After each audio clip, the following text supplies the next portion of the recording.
Aunque los programas de Chespirito nos hicieron reír, soñar y a veces hasta llorar, hay un capítulo que marcó profundamente a todos los que crecimos con El Chavo del Ocho, el triste y abrupto final de Kiko. ¿Cuál fue su último capítulo? Y no fue el de Acapulco. ¿Y qué es lo oficial dentro de la continuidad de La Vecindad? Pues hoy averiguaremos el verdadero final de Kiko en La Vecindad del Chavo. Su despedida no fue solo la de un personaje, fue como si uno de los niños de la calle donde vives tomara su pelota y se fuera sin decir adiós. Aquella separación dejó un vacío, un silencio incómodo lleno de preguntas sin respuestas, de rumores, de teorías que aún, tantos años después, siguen sin responderse en el corazón de los fans.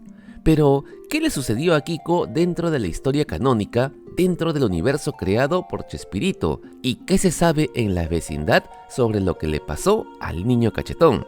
Y por cierto, ¿sabías que el famoso viaje de Acapulco no fue la última vez en que vimos a Kiko en El Chavo del Ocho?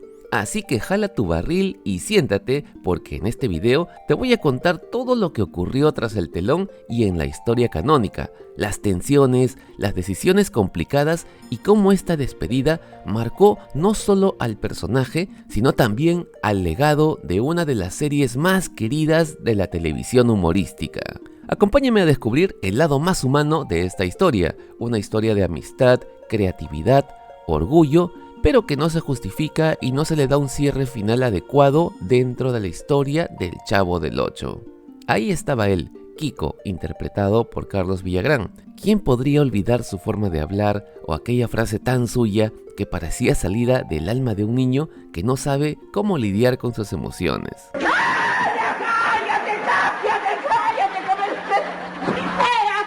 El personaje de Kiko apareció por primera vez en nuestra pantalla allá por 1972, en el capítulo titulado El Peso.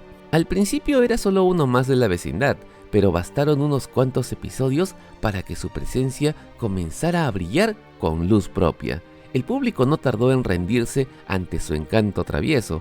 Con el tiempo se volvió una pieza clave en la dinámica de La Vecindad, una especie de equilibrio y conexión entre la ternura y la exageración cómica con el Chavo y la Chilindrina y los temas adultos entre Doña Florinda, Don Ramón y el profesor Girafales. Su sola presencia potenciaba las situaciones cómicas, sacando carcajadas que venían de lo más profundo del alma.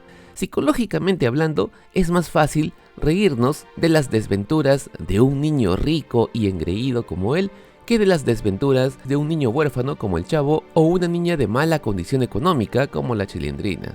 Pero también tenía sus virtudes el cachetón. Sus berrinches ocultaban lo sentimental que era.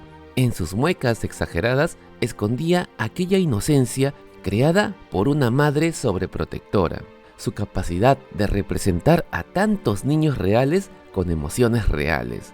A pesar de sus defectos, o quizás gracias a ellos, Kiko se ganó un lugar sagrado en el corazón de millones. En más de una ocasión, su brillo fue tan intenso que incluso opacó al protagonista mismo. Y perderlo años más tarde sería como perder un querido amigo de nuestra infancia. Para 1977, El Chavo del Ocho ya no solo era un programa exitoso, era un fenómeno cultural que había conquistado a toda Latinoamérica. Los actores eran recibidos como verdaderas estrellas donde quiera que iban, y el impacto del show lo convirtió en el programa televisivo mexicano más rentable de la época. Y en medio de este éxito, algo se hacía cada vez más evidente. Kiko se estaba robando el corazón del público. Aunque no era el protagonista, su carisma era tan grande que las marcas lo preferían para los comerciales, juguetes y productos. Era sin duda uno de los rostros más codiciados del elenco. Y si alguna vez te preguntaste por qué en los discos musicales de Chespirito todos cantan menos Kiko, pues la razón es tan sencilla como reveladora. La popularidad del personaje era tal que le ofrecieron grabar un disco en solitario un año antes de que el elenco lanzara su propio disco. Esto lo llevó a firmar exclusividad con una disquera, por lo que le impidió legalmente participar en el álbum de La Vecindad. Un detalle que parece pequeño, pero que en realidad marcaba el inicio de una distancia que ya se estaba gestando entre Carlos Villagrán y el universo de Chespirito. Por cierto, si te da curiosidad escuchar el disco de Kiko, en este video te cuento cómo puedes escucharlo y tenerlo gratis. Y no cabe duda de que Kiko se convirtió en uno de los personajes más queridos del universo del Chavo del Ocho. Y no solo lo decía el cariño del público, sino también los números en la industria musical, en los productos derivados y en cada rincón donde llegaba la serie. Kiko era el personaje más rentable. De hecho, Carlos Villagrán lo expresó con sinceridad y cierta tristeza en una entrevista. Yo considero que el Kiko es mío. Él, por intereses, lo quiere seguir conservando. Yo sé por qué lo quiere seguir conservando. 42 productos nuestros en el mercado. Digo, nuestros de él. En revistas, pantuflas, camisetas, pelotas, llaveros, álbum coleccionable, muñecos de vinil, títere, lámpara, chicle, loncheras, relojes, jabones. En fin, 42 productos en 17 países. Entre paréntesis, la figura que más se vende es la de Kiko. Y yo no percibo ni 5 centavos. Detrás del maquillaje y las carcajadas también habían tensiones humanas. Es bien sabido que Carlos Villagrán y Florinda Mesa tuvieron un breve romance durante los primeros años del programa. Aunque fue corto, sí dejó huella, y con el paso del tiempo, el ambiente para Villagrán se volvió más difícil dentro del equipo. Y para 1977 ya no se podía ocultar, Kiko era el personaje favorito de una gran parte del público, y los registros de la época lo confirman. Solo basta ver la forma en que las multitudes reaccionaban al verlo. Era de forma diferente, más intensa, más eufórica, como si el alma del niño que veían en pantalla se les hubiera hecho carne frente a ellos. Un niño de cachetes inflados que sin saberlo ya estaba empezando a despedirse. Y ese mismo año llegaría uno de los capítulos más recordados y emblemáticos del Chavo del Ocho, el especial de vacaciones de Acapulco.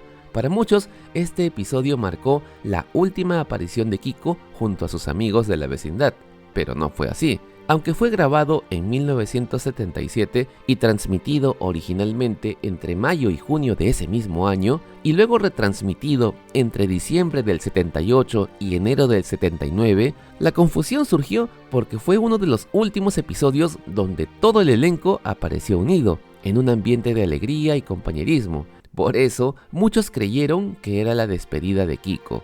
Sin embargo, la verdadera última aparición de Kiko en el programa ocurrió en el episodio titulado Todavía no es hora de clases, emitido en 1978. En este capítulo, varios niños están ya sentados en el aula, haciendo lo que mejor saben hacer: charlar, hacer travesuras y reír mientras esperan que empiece la clase. El profesor Girafales intenta poner orden, pero como siempre, los niños se resisten. Y entre interrupciones, enamoramientos inocentes de Noño hacia la Popis o el Chavo hacia Patty y visitas inesperadas de Doña Florinda y Don Ramón, el aula se convierte en todo un caos. Finalmente, el maestro empieza su lección sobre accidentes y primeros auxilios, pero nadie puede responder sus preguntas. Desesperado, le pide que estudien y en ese momento, Godínez anuncia que ya es hora del recreo. Todos salen corriendo, felices, y con ellos Kiko también se despide, sin saber que también se está despidiendo para siempre del programa. Y mucho menos sin saber que ese momento marcaría el final de una era. Y así, sin despedidas dramáticas, sin discursos, solo el timbre de una escuela y la inocente carrera de un niño con su traje de marinero rumbo al recreo, como si nada hubiera cambiado, aunque en realidad todo ya había cambiado. A medida que la fama de Carlos Villagrán crecía, comenzaron a llegarle propuestas de distintos países para protagonizar su propio programa en solitario. Las ofertas eran tentadoras, una paga considerablemente mayor a lo que recibía como parte del elenco de Chespirito, y ante esa situación, Villagrán decidió hablar con Roberto Gómez Bolaños. La respuesta de Chespirito fue cordial pero firme. Le dijo que aprovechara la oportunidad y que si las cosas no salían bien, las puertas del programa seguirían abiertas para él. Sin embargo, dejó algo muy en claro: el personaje de Kiko le pertenece a él. Por lo tanto, si Carlos quería seguir con su carrera, tendría que hacerlo con un personaje distinto. ¡Ay, qué fácil! Y es por eso que en busca de alternativas, Villagrán también acudió a Emilio Azcárraga. dueño de Televisa en esa época, Azcárraga le ofreció su propio programa, con mejor sueldo, pero con una condición: Chespirito seguiría siendo el escritor y director. Fue en ese momento cuando Carlos Villagrán decidió que era hora de cerrar ese ciclo y emprender su propio camino. Como despedida silenciosa, la última vez que veríamos algo relacionado de Kiko en El Chavo del Ocho sería en una introducción animada de stop motion en 1979, donde aparece brevemente el personaje, aunque Villagrán ya no formaba parte del elenco. De hecho, su salida fue tan repentina que no hubo forma de borrar su imagen a tiempo, ya que eso implicaría volver a hacer prácticamente todo lo grabado en stop motion.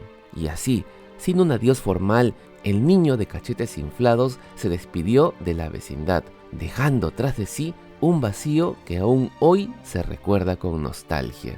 Y así, la última vez que el nombre de Kiko sería mencionado en El Chavo del Ocho ocurrió en un capítulo de 1979 titulado La ida al cine. Fue el primer episodio del programa ya sin Carlos Villagrán. Y en una breve línea cargada de nostalgia, doña Florinda le dice a don Ramón que Kiko se fue a vivir con su tía rica porque no soportaba estar entre tanta chusma. ¿Pero por qué no fue con su hijo? ¿No se acuerda que mi hijo se fue a vivir con su madrina, la rica? Una simple frase que marcó el adiós definitivo del personaje en la vecindad. Pero Villagrán, al ver que su personaje seguía siendo utilizado, decidió demandar a Chespirito por el uso de Kiko, pero había un detalle imposible de revertir. Años atrás había firmado documentos donde aceptaba que el personaje era propiedad de Roberto Gómez Bolaños, así que la batalla legal fue corta y la perdió.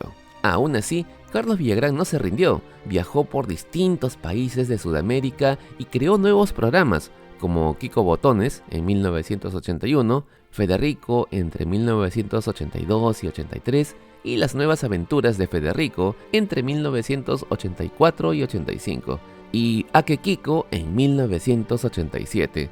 Y aunque el personaje tenía otro nombre y ligeras modificaciones, era evidente que era el mismo niño con cachetes inflados que todos recordaban.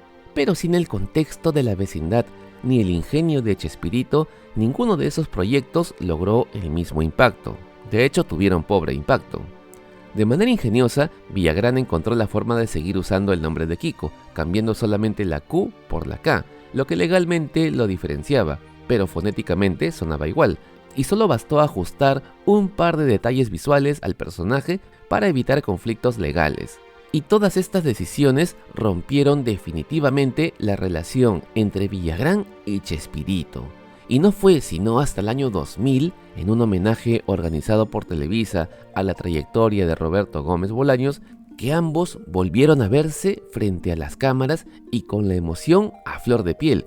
Hubo un abrazo y un beso que parecía cerrar un capítulo de tantos años de distanciamiento. O eso creíamos, porque con el tiempo ambos volverían a tocar viejas heridas en entrevistas por separado.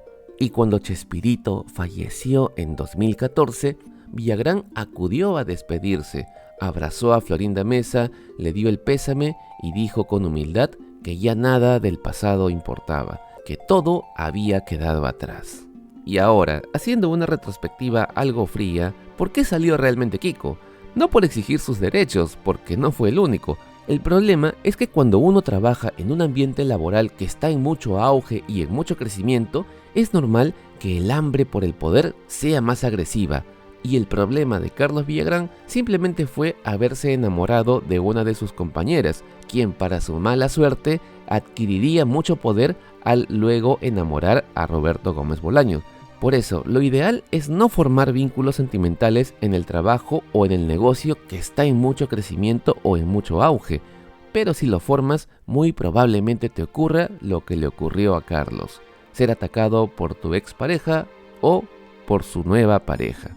Incluso, así tú seas el dueño del negocio, como Roberto Gómez Bolaño, empezar una relación con alguien del trabajo tiene mucho más para hacerte perder que lo que puedas ganar.